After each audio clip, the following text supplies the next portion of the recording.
वो आप लोगों को सामने दिख रहा होगा। सामने दिख रहा है, इसका मतलब है क्या, ये नाम से पता लग रहा है बच्चों, differentiation. It is the second unit of mathematical tools. ठीक है, अब डिफरेंशिएशन का नाम से पता लगना, क्या पता लग रहा है, देखो सर यहाँ डिफरेंशिएशन से एक चीज़ पता लग रही है कि ये डिफरेंस की बात कहीं ना कहीं आ रही है। डिफरेंस का मतलब व्हेनेवर, जैसे मैं आप लोगों को एक सीधी सी बात बताता हूँ, डिफरेंस कहाँ कहाँ आते हैं। आप लोगों ने देखा होगा हर घर की कहानी होती है एक बच्चे की, जिसमें एक पड़ोसी बच्चा अच्छा होता है और आप थोड़े बहुत कहीं ना कहीं लो कैटेगरी में आते हो। तो आपके जो पेरेंट्स होते हैं वो क्या करते हैं, हमेशा देख उसके इतने नंबर आ रहे हैं, देख उसने ये किया, उसने वो किया। तो बेसिकली वो कंपेयर करते हैं ना। और कंपेयर हमेशा कब किया जाता है, जब भी दो क्वांटिटी के बीच में कुछ ना कुछ डिफरेंस हो। जैसे मैं आपसे कहूँ, मान लो उसके नंबर आए 70 80 में से और आपके 60 आए, है ना, तो 10 नंबर का डिफरेंस आ गया। तो वो डिफरेंस ही क्या करेगा, फिर आप लोगों में कंपैरिजन ले आएगा। ऐसे ही मान लो आपने किसी क्रिकेट मैच के अंदर स्कोर किया 20, उसने कर दिया 25, तो वो भी डिफरेंस आ गया। तो जब कभी भी दो क्वांटिटीज़ के बीच में डिफरेंस निकालना होता है तो अपन किसका यूज़ करते हैं, डिफरेंशिएशन का। अब आप सोच रहे होंगे कि सर सब्ट्रैक्शन भी तो वही होता है, सब्ट्रैक्शन भी तो वही होता है, तो फिर अपने ये चीज़ कहाँ से आ गई कि ये डिफरेंशिएशन। एक्चुअल में देखो बच्चों, ये डिफरेंशिएशन वहाँ से आई है, कोई भी दो क्वांटिटी के बीच में लार्ज चेंज होगा ना तब तो ठीक है, सब्ट्रैक्शन है।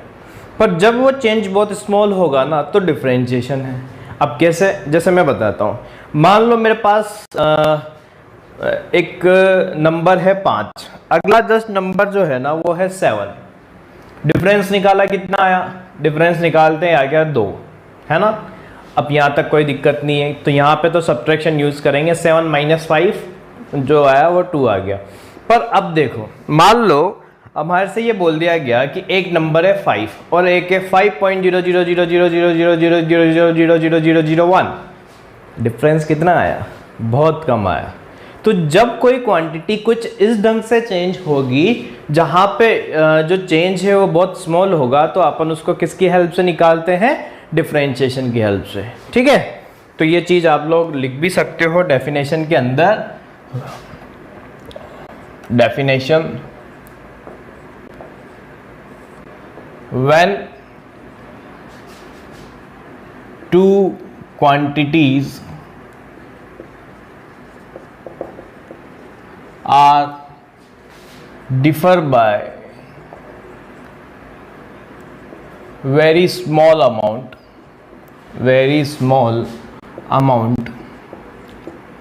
or when a quantity changes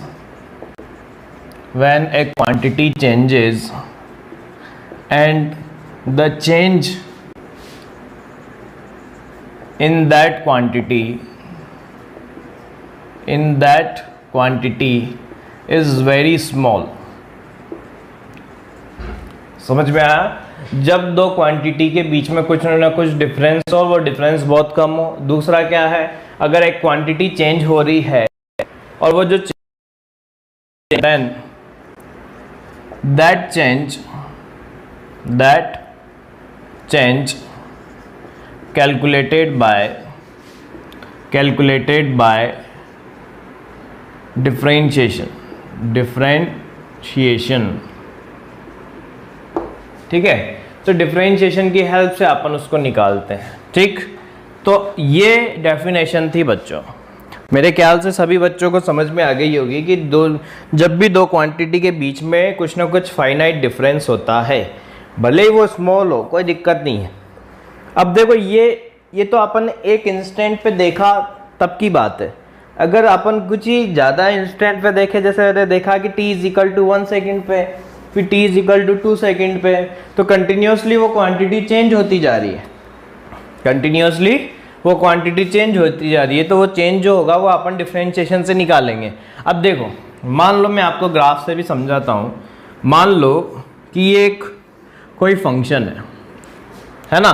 पहले तो फंक्शन के बारे में समझ लेना ये भी ज़्यादा ज़रूरी है, तो पहले मैं आप लोगों को बता दूं कि फंक्शन क्या होता है, उसके बाद अपन थोड़ा इसको समझेंगे। है ना। नेक्स्ट हेडिंग आप ये समझ सकते हो कि ये हो गई हमारे फंक्शन। कुछ बच्चों को ये क्लियर नहीं होता कि व्हाट इज फंक्शन। तो फंक्शन का मतलब ऐसे हो गया, जब कभी भी हम किसी एक क्वांटिटी को दूसरी क्वांटिटी की फॉर्म में रिप्रेजेंट करेंगे तो वो क्वांटिटी का रिप्रेजेंटेशन ही क्या कहलाता है, फंक्शन कहलाता है। जैसे मैं कहूँ y is equal to x square plus 2x, y is equal to x square plus 2x, तो यहाँ पे जो है वो y क्या है, वो x का फंक्शन है, क्योंकि x की बिना वैल्यू के हेल्प के अपन यहाँ पे नहीं निकाल सकते। तो फंक्शन का मतलब क्या हुआ बच्चों, व्हेन ए क्वांटिटी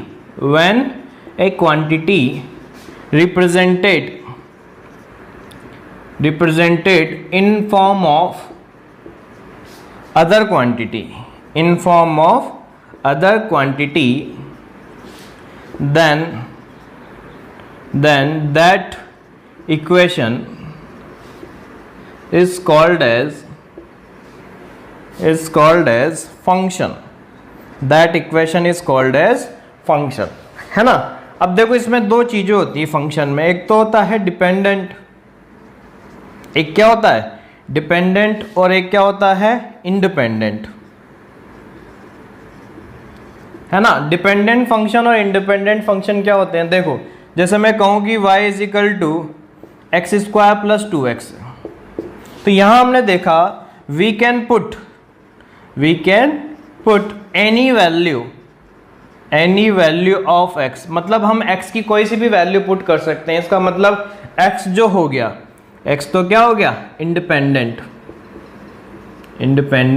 फंक्शन। एक चीज ध्यान में रखना, जब कभी भी अपन किसी की भी वैल्यू कुछ भी पुट कर सकते हो तो वो सारे के सारे जो होंगे वैल्यू, उसकी वजह से वो फंक्शन क्या कहलाता है, इंडिपेंडेंट फंक्शन। तो डिपेंडेंट क्या हुआ, अब जैसे मैं आपसे कहूं कि x की जो वैल्यू पुट करोगे उसी से तो y की वैल्यू आएगी, मतलब y values depends on x values, है ना। y की जो वैल्यू है वो किस पे डिपेंड कर रही है, x वैल्यूज पे, इसलिए ये जो y है वो तो क्या कहलाएगा डिपेंडेंट फंक्शन, और ये जो x है वो क्या कहलाएगा इंडिपेंडेंट फंक्शन। मेरे ख्याल से सभी बच्चों को यहाँ पे ये चीज़ क्लियर हो चुकी होगी कि यहाँ पे अपने डिपेंडेंट और इंडिपेंडेंट का मतलब है क्या बेसिकली, है ना। तो अपने को एक चीज़ ध्यान में रखनी है बच्चों कि डिपेंडेंट का मतलब क्या होता है, when ever A quantity depends on the value of other function, when a quantity depends on the value of other function, then that function is dependent, and whenever we can put any value on the function, then that function is independent function, है ना। वैसे इतना सब लिखने की जरूरत नहीं कि इंडिपेंडेंट क्या होता है, पर ये समझ में आना चाहिए कि जब कभी भी हम कोई भी वैल्यू पुट कर सकते हो ना, तो अब जैसे मैं आपको एग्जांपल की फॉर्म में ही बताता हूँ। जैसे मुझे बताओ y is equal to x square plus 2x, क्या हम x की वैल्यू 0, 1/2,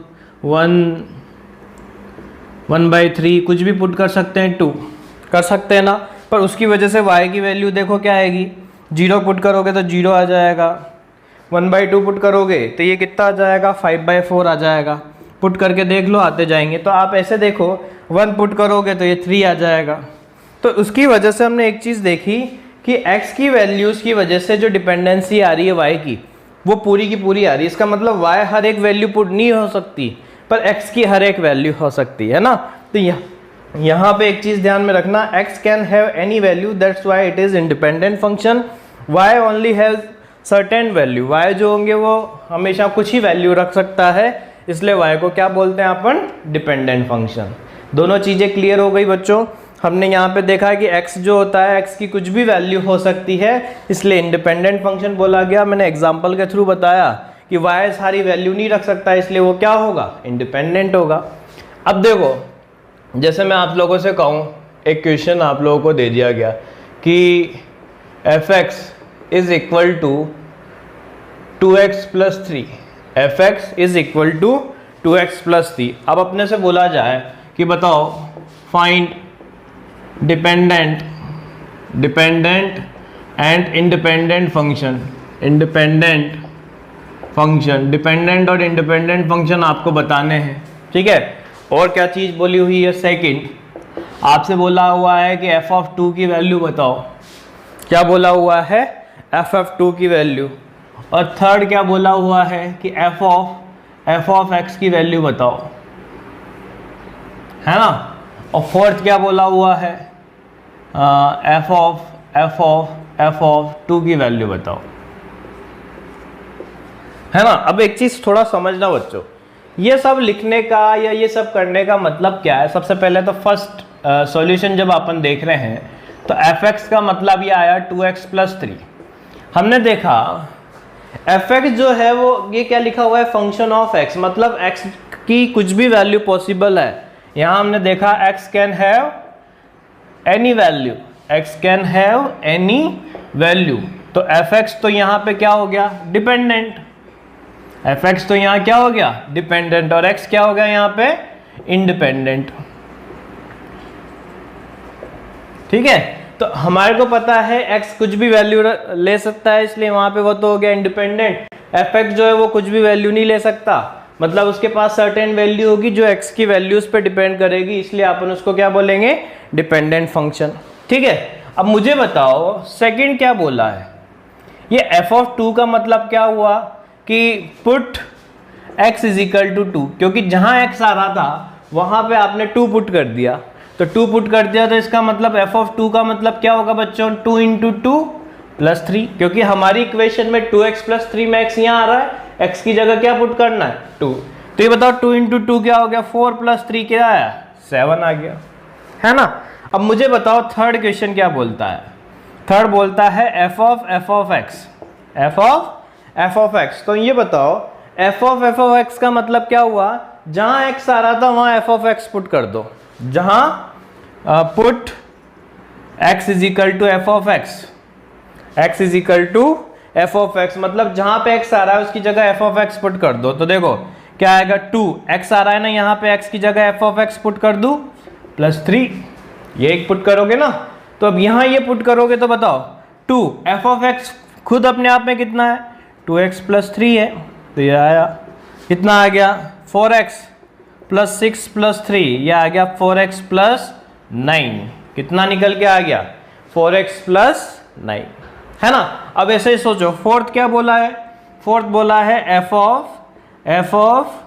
ऑफ टू, है ना।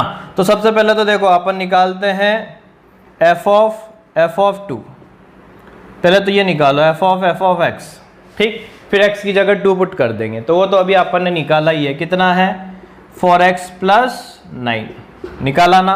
अब मुझे बताओ एफ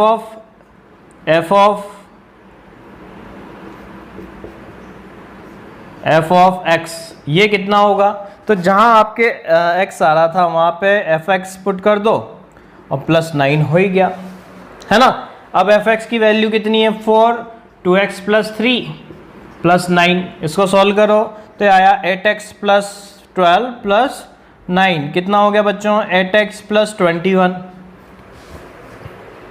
आ गया ना। अब ये हमारे निकल चुका है एफ ऑफ एक्स, तो x की जगह क्या पुट करना है मुझे, 2, तो 2 पुट कर दो, तो x की वैल्यू 2 पुट करेंगे तो क्या आ जाएगा 8 × 2 + 21, तो ये देखो 16 + 21 कितना हो गया 37, है ना।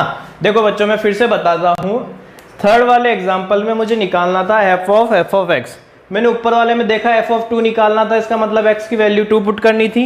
वैसे ही यहाँ पे एफ ऑफ एक्स का मतलब क्या है, जहाँ x आ रहा था उसकी जगह क्या पुट कर दो, एफ ऑफ एक्स। तो मैंने सबसे पहले इक्वेशन में 2 एफ ऑफ एक्स + 3 कर दिया। अब एफ ऑफ एक्स खुद कितना है, तो 2x + 3 है, तो 2x + 3 यहाँ पुट किया, और ये +3 ये वाला है ही। ओवरऑल सोल्व किया तो कितना है, देखो 2 × 2 4, 2 × 3 6, तो ये 4x + 9 आ गया। अब थर्ड वाले ने बोला है एफ ऑफ टू, तो पहले मुझे ये तो निकालना पड़ेगा कि एफ ऑफ एक्स कितना होगा, तो मैंने 2 एफ एक्स वाला तो निकाला है, कितना है 4x + 9। अब क्या करूं, एक और फंक्शन निकालेंगे तो x की जगह क्या पुट कर दो, fx, तो 4fx + 9। अब fx की वैल्यू कितनी है, 2x + 3 है, तो 2x + 3 है, तो यहाँ पे जब इसको सोल्व किया तो आया 8x + 21, तो यहाँ x की वैल्यू पुट किया तो कितना आ गया, जैसे ही x की वैल्यू 2 पुट करेंगे तो आंसर आया 37। तो ये देखो मैंने बच्चों छोटे फॉर्म में आपको फंक्शन के बारे में बता दिया। अब अपन देखेंगे कि डिफरेंशिएशन क्या होता है, ठीक है। अब आप लोग ये नोट करो, किसी को कोई डाउट हो तो मेरे से पूछ सकता है। अब मान लो बच्चों, अपन एग्जाम्पल से देखते हैं कि ये एक फंक्शन है y is equal to f x. क्या है? y is equal to f x एक फंक्शन है, ठीक। तो मैंने इसका ग्राफ बनाया कुछ ऐसे। अपन ये निकाल रहे हैं कि डिफरेंशिएशन का मतलब क्या होता है ना। तो मान लो ये कोई ग्राफ हो गया, किसका है ये? y is equal to f x का ये ग्राफ हो गया, ठीक है ना। अब ध्यान से समझना, मान लो यहाँ पे दो पॉइंट्स हैं। कौन कौन से पॉइंट्स? एक तो ये वाला पॉइंट हो गया, ये हो गया x1, 0 है ना। ये वाला 0, y1 है ना।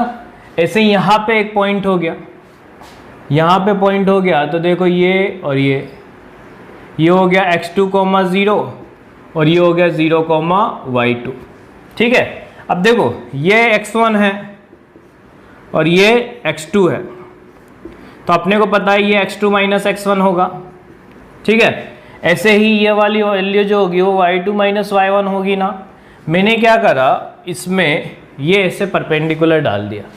तो आप देखोगे ये मान लिया कि ये एंगल थीटा है, मान लिया ये एंगल थीटा है और ये a पॉइंट है, ये b पॉइंट है। अपने को पता है कोऑर्डिनेट ऑफ a वो कितना होगा? x1, y1 and b x2, y2। ये हो गया। एक c पॉइंट यहाँ पे ले रहे हैं अपन। क्या ले रहे हैं? c पॉइंट इस जगह पे, ठीक है। अब ध्यान से समझना बच्चों, अगर मैं आपसे कहूं कि let angle a is theta, angle a जो है वो क्या है? थीटा है। तो देखो ट्राइंगल ABC के अंदर, ट्राइंगल ABC के अंदर अगर मैं आपसे कहूं tan थीटा बताओ, क्या कहूं? tan थीटा बताओ, तो आप लोग क्या कहोगे कि परपेंडिकुलर अपॉन बेस होता है। तो परपेंडिकुलर तो BC है और बेस हमारा कितना है? AC, ठीक है। अब मुझे बताओ बच्चों, यहाँ पे tan थीटा की वैल्यू क्या आई? अगर मैं BC की वैल्यू पुट करूं तो BC कितना है? ये कितना लिखा हुआ है? ये है सर y2 माइनस y1। और AC की वैल्यू कितनी है? ये कितनी लिखी हुई है? x2 माइनस x1, यही आएगा ना। अब मुझे ये बताओ, आपने 10th क्लास में एक चीज पढ़ी होगी, इसे अपन delta y upon delta x लिख सकते हैं, जहां पे डेल्टा जो होता है वो किसको बताता है? चेंज को। जो डेल्टा होता है वो किसको बताता है? चेंज को, है ना।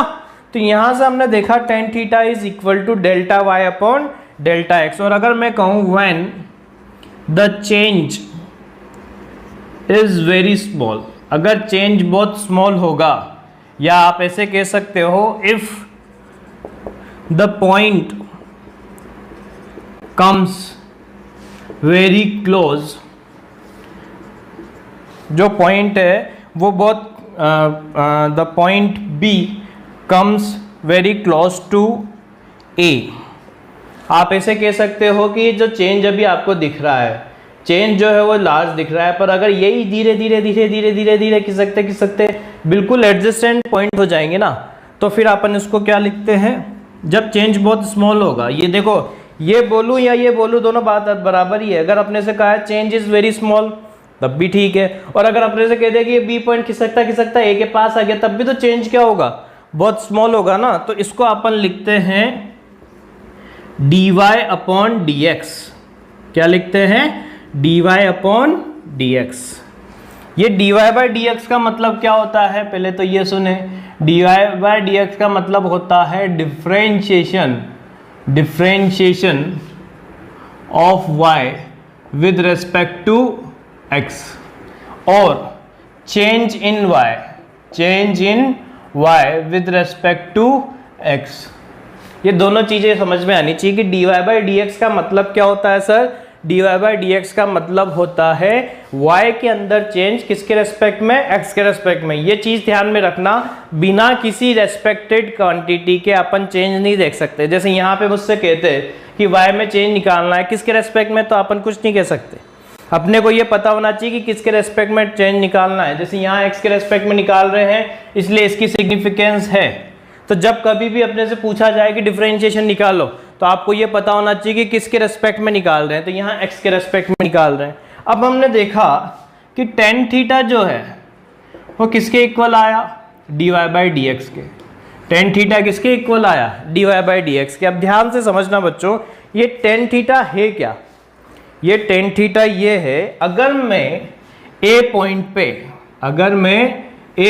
पे टेंजेंट खींचूं, ए पॉइंट पे टेंजेंट खींचूं, क्योंकि देखो अगर मैं बी पॉइंट को खिसका था बिल्कुल ए के पास ले आया, जैसे मैंने कहा कि if change is very small then B is very near to A, है ना, या आप ऐसे कह सकते हो दे आर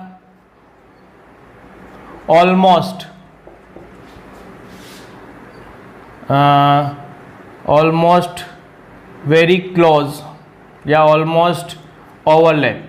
जब चेंज बहुत स्मॉल होगा ना तो ये दोनों आपस में एक दूसरे के क्या करेंगे, ओवरलैप करेंगे। तो यहाँ पे जब ट्राइंगल बनेगा तो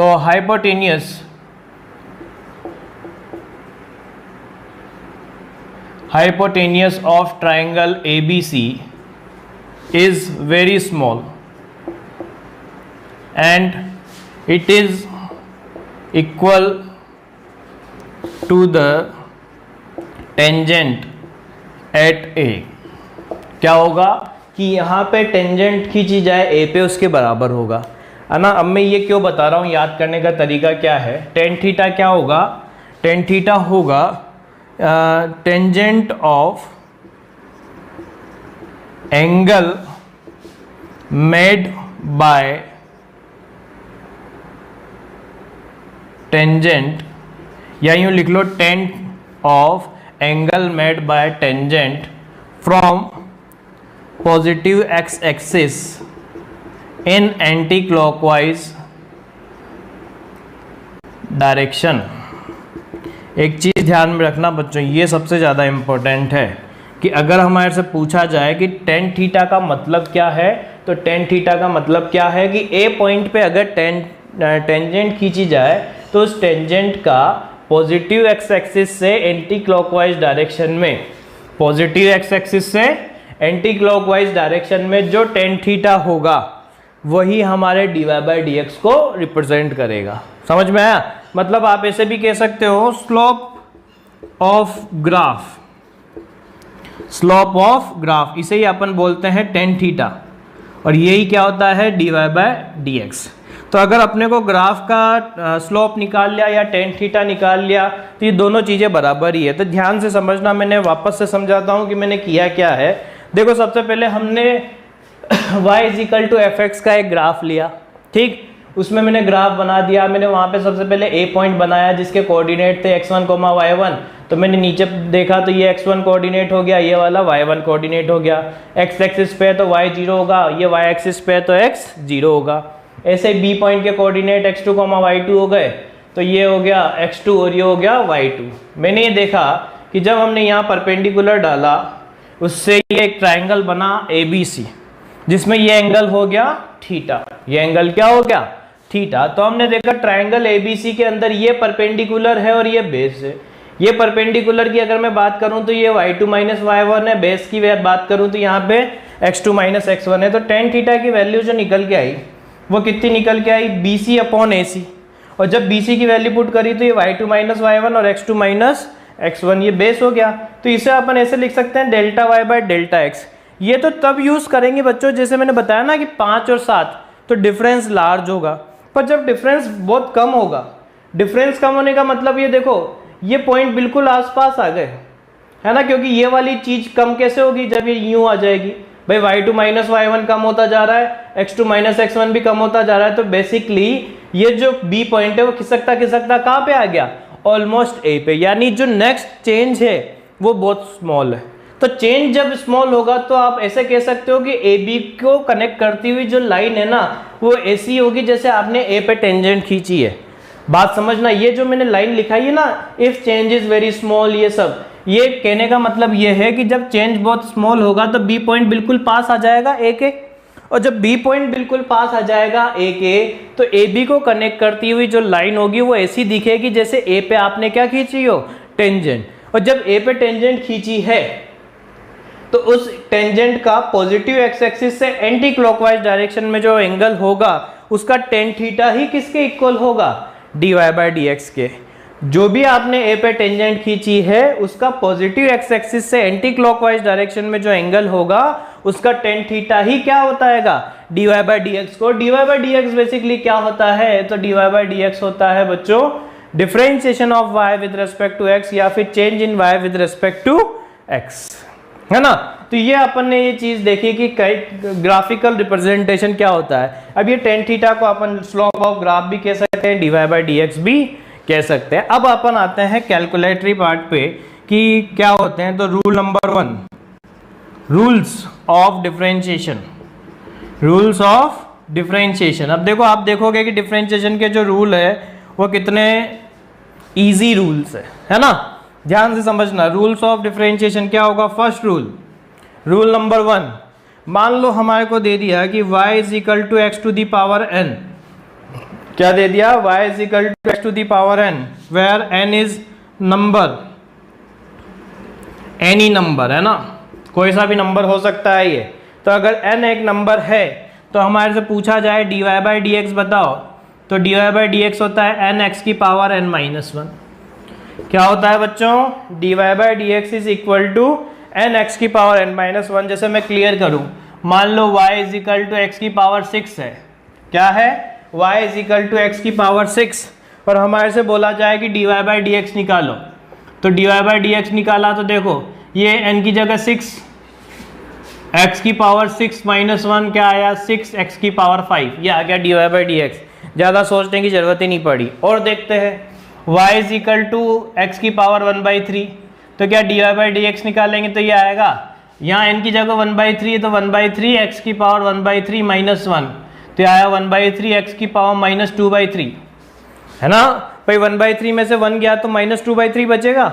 तो इसको ऐसे भी लिख सकते हो 1/3 x की पावर 1/x की पावर 2/3, थोड़ा और सोल्व करके। फिर देखा y is equal to x की पावर 3.2, ऐसे लिख दिया। तो यहाँ क्या आ जाएगा, dy बाई डी एक्स निकालना होगा तो dy बाई डी एक्स भी ऐसे ही निकालेंगे। 3.2 x की पावर 3.2 माइनस 1 क्या आया, 3.2 x की पावर 2.2। ठीक है, तो रूल नंबर 1 जो डिफरेंशिएशन का था मेरे ख्याल से वो समझ में आ गया होगा कि जब कभी भी y is equal to x की पावर n होगा, जब कभी भी y is equal to x की पावर n होगा और n कोई सा भी नंबर हो तो वहां पे dy बाई डी एक्स ऐसे होगा। रूल नंबर 2 क्या बोलता है, rule 2, if y is equal to x की पावर माइनस n है, जहां पे n वापस से क्या है, नंबर एनी, है ना, यहाँ पे कोई सा भी नंबर हो सकता है। तो यहाँ dy बाई डी एक्स क्या होगा, कुछ नहीं, माइनस है तो माइनस आ जाएगा, तो ये माइनस n एक्स की पावर माइनस n माइनस 1। यहाँ नेगेटिव नंबर था ना, तो ये नेगेटिव नंबर ही आगे आएगा और उसमें से एक माइनस हो जाएगा। जैसे y is equal to x की पावर माइनस 3, तो dy बाई डी एक्स क्या करेंगे, ये माइनस 3 आगे आया सर, x की पावर माइनस 3 माइनस 1 क्या आया, माइनस 3 एक्स की पावर माइनस 4। इसको और अच्छे से लिखेंगे तो x की पावर ये 4 आ गया, आया ना। ऐसे ही देखो, मान लो y is equal to x की पावर माइनस 1/2, तो dy बाई डी एक्स निकालेंगे तो क्या आएगा, माइनस 1/2 एक्स की पावर माइनस 1/2 माइनस 1, तो कितना आया, माइनस 1/2 एक्स की पावर माइनस 3/2, तो क्या आया, माइनस 1/2 एक्स की पावर 3/2 आ गया, आया ना। ऐसे ही मैं कहूँ कि y is equal to x की पावर माइनस 1.2, तो dy बाई डी एक्स कितना आया, यह आया माइनस 1.2 एक्स की पावर माइनस 1.2 माइनस 1, तो आया माइनस 1.2 एक्स की पावर माइनस 2.2, है ना। तो ये अपन ने रूल नंबर 1 और रूल नंबर 2 देखे, ऐसे और भी रूल देखेंगे। मेरे ख्याल से आप लोगों को ये डिफरेंशिएशन की थीम समझ में आ गई होगी कि डिफरेंशिएशन क्या होता है। अब आप लोग नोट कर लो, जिन जिन बच्चों को समझ में आ गया है वो मुझे रिप्लाई करते रहे, और अगर कोई डाउट हो तो आप मुझे बताओ, है ना। ठीक है, चलो अब अपन देखते हैं बच्चों रूल नंबर 3। रूल नंबर 3 क्या है, वो तो बहुत इजी है, मतलब ये सबसे ज़्यादा आपको याद रहेगा। रूल नंबर 3, रूल नंबर 3 ये बोलता है कि अगर if y is equal to constant, y is equal to constant मतलब कोई भी एक फंक्शन है वो कांस्टेंट है, तो इसका dy बाई डी एक्स जो होता है, dy बाई डी एक्स जो होता है वो क्या होता है 0।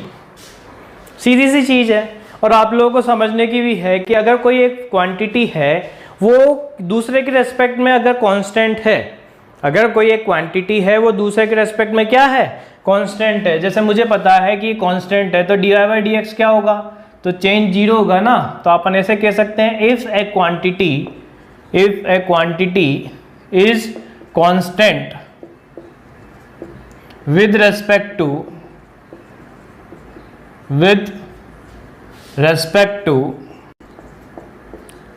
other, the change is 0। तो वहां पे जो चेंज आएगा वो क्या आएगा, 0 आएगा, है ना। तो यहाँ पे dy बाई डी एक्स इसलिए अपन क्या बोल रहे हैं, 0 है। अब जैसे मान लो एग्जांपल में y इज इक्वल टू 2 है, बोला जाए dy बाई डी एक्स बताओ, 0 आएगा। y इज इक्वल टू 3.9 है, dy बाई डी एक्स बताओ, तो 0 आएगा। ये समझ जाना कि जहाँ पे भी एक नंबर दे रखा है या कांस्टेंट दे रखा है उसका डिफरेंशिएशन हमेशा क्या होगा, 0 होगा।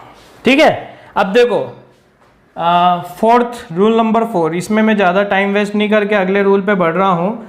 रूल नंबर 4 क्या है, उसे बोलते हैं अपन constant multiplier. Constant multiplier, constant multiplier का मतलब क्या है, जैसे y is equal to K X की पावर n है, क्या बोला, y is equal to K X की पावर n है, तो उसका डिफरेंशिएशन बताओ। तो उसका डिफरेंशिएशन ये होता है बच्चों, डिफरेंशिएशन का रूल ये बोलता है कि k तो कांस्टेंट है, उसको डिफरेंशिएशन के बाहर ले लो और ये आएगा n x की पावर n माइनस 1।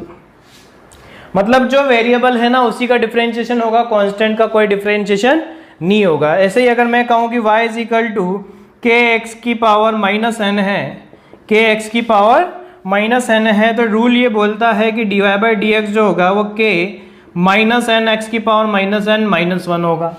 चलो अपन एग्जांपल से समझते हैं। जैसे मान लो सर हमारे को दे दिया y is equal to, example देख रहे हैं 6x की पावर 3, क्या दे दिया, 6x की पावर 3, तो dy बाई डी एक्स क्या होगा, dy बाई डी एक्स कुछ नहीं सर, यहाँ पे होगा 6 तो बाहर आ गया, 3x की पावर 3 माइनस 1, जो x क्यूब था उसका डिफरेंशिएशन कर दो, तो कितना आया बच्चों बताओ, 6 इंटू 3 कितना होता है 18, और ये x स्क्वायर बचा। अरे भाई कांस्टेंट मल्टीप्लायर का मतलब ये होता है जो कांस्टेंट है उसको डिफरेंशिएशन के बाहर ले लो और बाकी जो आप लोगों को रूल सिखाया ना वो वैसा का वैसा ही कर लो। जैसे y इज इक्वल टू ये आपको दे दिया माइनस 2x की पावर माइनस 3, क्या दे दिया, y is equal to minus 2x की पावर माइनस 3, है ना। यहाँ पे ये लिख लेना k कांस्टेंट नंबर, यहाँ जो है वो k क्या है, कांस्टेंट नंबर है ना। तो यहाँ क्या आएगा, dy बाई डी एक्स की वैल्यू ध्यान से समझो, ये माइनस 2 तो बाहर, x की पावर माइनस 3 का क्या होगा, माइनस 3x की पावर माइनस 3 आया ना। अब बताओ माइनस 3 और माइनस 2, माइनस 3 और माइनस 2 मिलके क्या बन गए, 6x की पावर माइनस 4। इसको आप और अच्छे से लिखना चाहो तो 6 अपॉन एक्स की पावर 4, क्योंकि अपने को पता है पावर नीचे जाके पॉजिटिव हो जाएगी। तो ये था बच्चों रूल नंबर 4, ये था रूल नंबर 3। अब अपन आते हैं अगले रूल पे, ताकि आगे ज़्यादा टाइम वेस्ट नहीं करें, फिर अपन एग्जाम्पल की प्रैक्टिस कर पाएंगे, है ना। तो देखो रूल नंबर नेक्स्ट रूल जो है वो है rule 5, addition rule. Next rule जो है वो क्या है, एडिशन रूल। एडिशन रूल क्या बोलता है, एडिशन रूल ये बोलता है कि y is equal to u plus v है, क्या है, y is equal to u plus v है। तो u प्लस वी में क्या ध्यान में रखना है, u भी क्या है, फंक्शन ऑफ x, है ना, और v भी क्या है, फंक्शन ऑफ x। मतलब ये u और v दोनों क्या है, x के फंक्शन है। तो अगर अपने से पूछा जाए कि dy बाई डी एक्स बताओ, तो dy बाई डी एक्स क्या है, du upon D x plus dv by d x. मतलब रूल ये बोलता है कि x का अलग से डिफरेंशिएशन करो, x का अलग से डिफरेंशिएशन करो, मतलब इसका u का अलग से डिफरेंशिएशन करो और v का अलग से डिफरेंशिएशन करो, दोनों को ऐड कर दो। मतलब अगर दो क्वांटिटी एडिशन की फॉर्म में है तो दोनों को क्या करो, अलग अलग डिफरेंशिएशन करके ऐड कर दो। जैसे मैं आप लोगों को बताऊं y is equal to x cube plus x square, क्या दे दिया, y is equal to x cube plus x square, तो पूछा जाए dy बाई डी एक्स बताओ, तो क्या आएगा इसका डिफरेंशिएशन सर 3x स्क्वायर। अब आ गया होगा समझ में, 3x की पावर n माइनस वन जो होता है तो 3 माइनस वन 2 होगा, और यहाँ क्या आएगा बच्चों 2x की पावर 2 माइनस वन, तो आया 3x स्क्वायर प्लस 2x, है ना। तो ये हो गया हमारा एडिशन रूल। अब अपन देखते हैं रूल नंबर 5 के बाद रूल नंबर 6, इसी के जैसा मिलता जुलता वो क्या है, सब्ट्रैक्शन रूल, है ना। सब्ट्रैक्शन रूल क्या बोलता है कि अगर y is equal to u minus v है, y is equal to u minus v है, और वही चीज u function of x, v function of x, u और v दोनों फंक्शन ऑफ x है, तो पूछा जाए dy बाई डी एक्स निकालो।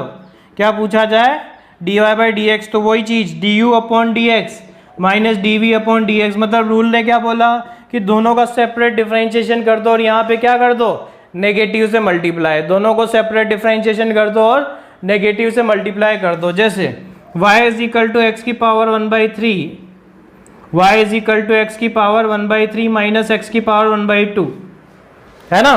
तो अपने से पूछा जाए कि बताओ dy बाई डी एक्स क्या होगा, तो dy बाई डी एक्स होगा 1/3 एक्स की पावर 1/3 माइनस 1 माइनस 1/2 एक्स की पावर 1/2 माइनस 1। दोनों का अपन ने सेपरेट डिफरेंशिएशन किया और बीच का माइनस होगा वही रहा, तो यहाँ देखो क्या आया 1/3 एक्स की पावर माइनस 2/3 माइनस 1/2 एक्स की पावर माइनस 1/2, यह आया ना। तो अपन इसकी हेल्प से कैसा भी डिफरेंशिएशन निकाल सकते हैं। अब देखो बच्चों, आप चाहो तो इसको पावर को नीचे ले जाके लिख सकते हो, वो तो कॉमन सेंस की बात है कि पावर ऊपर नेगेटिव है तो नीचे ले जाके क्या हो जाएगी, पॉजिटिव। अब अपन देखते हैं एग्जाम्पल, है ना, एग्जाम्पल्स देख रहे हैं। एग्जाम्पल्स कहाँ के, रूल 1 to 6, मैं पूरा रूल 1 to 6 बता रहा हूँ। अब आप सभी को ये चीज़ देखनी है, 1 2 3 क्वेश्चन मैंने बताया, ठीक है। अब फिर उसके बाद आप लोग क्या करोगे, या मैं 4 क्वेश्चन बता देता हूँ, 4 और 5, है ना। इसके बाद के जो क्वेश्चन है वो आप लोगों को क्या करने हैं, खुद से मैं आप लोगों को क्वेश्चन दूंगा, आप लोग वही कल की तरह जैसे मैंने आपको बताया था ना पहले वाली क्लास में, आपने व्हाट्सअप के थ्रू आंसर भेजा था वैसे ही भेजना, है ना। अब यहाँ पे y इज इक्वल टू हमें दे दिया x की power 2/3 plus 3x square. Second question दे दिया x की पावर 6 प्लस 1 अपॉन एक्स की पावर 6, ये दे दिया x cube plus 3x square plus 2x plus 1, है ना। और y is equal to x की पावर 1/3 प्लस एक्स की पावर 2/3 प्लस 2x, और y is equal to 6x की power 1/6 plus 3x square plus 5x, ये दे दिया, है ना। तो अब देखो बच्चों, अपन इनके सॉल्व करने जा रहे हैं। फर्स्ट क्वेश्चन में क्या है, हमारे को dy बाई डी एक्स निकालना है। तो मैंने देखा सभी स्टैंडर्ड फॉर्म में है, स्टैंडर्ड फॉर्म में होंगे तो क्या करेंगे, स्टैंडर्ड फॉर्म में होंगे तो कुछ नहीं, 2/3 एक्स की पावर 2/3 माइनस 1 प्लस 3। अब यहाँ पे रूल नंबर 4 लगेगा कांस्टेंट मल्टीप्लायर का, तो 3 2x की पावर 2 माइनस 1, सॉल्व करो, 2/3 एक्स की पावर माइनस 1/3 प्लस 6 और ये x, ठीक है। Rule number question number 2 dy by d x. अब बताओ बच्चों, ये पहले से क्या स्टैंडर्ड फॉर्म में है क्या, क्योंकि ये x की पावर n की फॉर्म में नहीं है, तो इसको बनाओ, ऐसे लिखो y is equal to x की पावर 6 प्लस एक्स की पावर माइनस 6। क्या लिखो, y is equal to x की पावर 6 प्लस एक्स की पावर माइनस 6। वो क्यों लिख रहे हैं, ताकि ये x की पावर n की फॉर्म में बन जाए। अब डिफरेंशिएशन करो, 6x की पावर 6 माइनस 1 और ये प्लस माइनस 6x की पावर माइनस 6 माइनस 1, तो आ गया 6x की पावर 5, और ये देखो प्लस और माइनस माइनस हो गया 6x की पावर माइनस 7। अब आप चाहो तो इसको वापस से पॉजिटिव पावर की फॉर्म में लिख सकते हो, है ना। अब आते हैं अपन थर्ड वाले क्वेश्चन पे। थर्ड क्वेश्चन तो इजी है, dy बाई डी एक्स सभी स्टैंडर्ड फॉर्म में है, ये आ जाएगा 3x स्क्वायर, क्योंकि एक पावर कम होगी तो ये आएगा 2x की पावर 2 माइनस 1, ये 1x की पावर 1 माइनस 1, ये x की पावर 1 है ना, तो 1 आ जाएगा ये, और ये अगला कांस्टेंट है तो इसका क्या होगा, 0। रूल नंबर 3 का इस्तेमाल किया है, क्योंकि 1 एक कांस्टेंट है, कांस्टेंट का डिफरेंशिएशन 0, तो देखो 3x square plus 6x plus 2 और किसी की भी पावर 0 यानी क्या हो गया 1 हो गया। या आप ऐसे समझ सकते हो x का डिफरेंशिएशन x के रिस्पेक्ट में क्या होता है 1 होता है ना। अब देखो क्वेश्चन नंबर 4। क्वेश्चन नंबर 4 क्या है, हमारे को पूछा है dy बाई डी एक्स बताओ।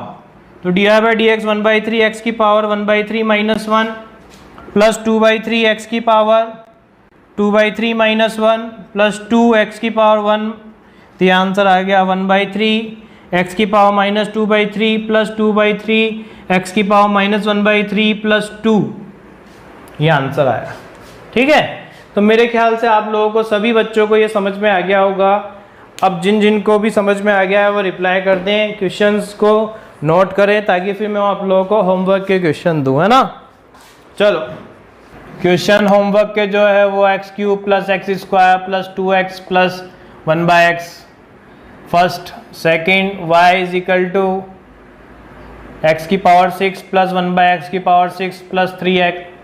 Third, y is equal to 6x square plus 5x³ plus 3x cube. Fourth, y is equal to, sorry ये 4 है ना, y is equal to 1/x plus 1/x square plus 1/x³ plus 1/x की power 4। और fifth question दे रखा है y is equal to 3x³ plus 4x की power 4 plus 5x की power 5 minus और ये माइनस 1/x स्क्वायर। ठीक है, तो ये होमवर्क के क्वेश्चन है आप लोग। तो ये पांचों क्वेश्चन विद क्वेश्चन आप लोगों को मुझे भेजना है ना। जैसे ही सभी बच्चे नोट कर लेते हैं मुझे बता देना ताकि मैं सेशन एंड कर दूंगा। आज के लिए बस इतना ही है, फिर अपन मिलेंगे अपने नेक्स्ट एपिसोड के अंदर। ठीक है, जिन जिन भी बच्चों ने नोट कर लिया है वो प्लीज़ मुझे बता दें।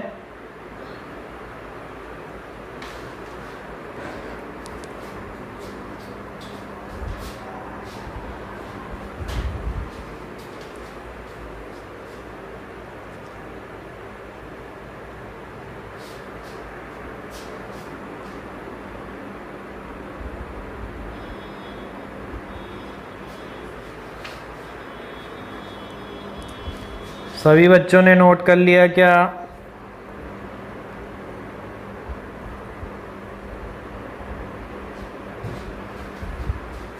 आगे बढ़े फिर हम।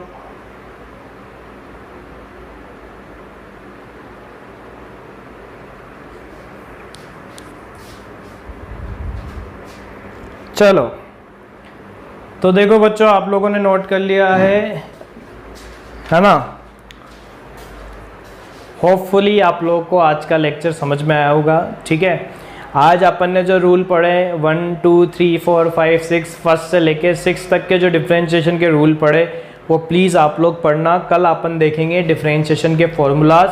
वो डिफरेंशिएशन के फॉर्मूला मैं विद इन द वीडियो आपको याद करा दूंगा अगर आप लोगों ने ये पूरे रूल्स पढ़े होंगे तो। और मैं कह रहा हूँ अगर वो फॉर्मूले आप लोगों ने याद कर लिए, वैसे वो बिल्कुल डिफ़िकल्ट नहीं है, आप लोग वीडियो के अंदर ही याद कर लोगे। आप देखोगे डिफरेंशिएशन कितना ही बड़ा हो आप बहुत इजीली सॉल्व कर लोगे। ठीक है, तब तक के लिए गुड बाय, आप लोगों का दिन अच्छा रहे। ठीक है, अपन मिलते हैं नेक्स्ट एपिसोड के अंदर। बाय।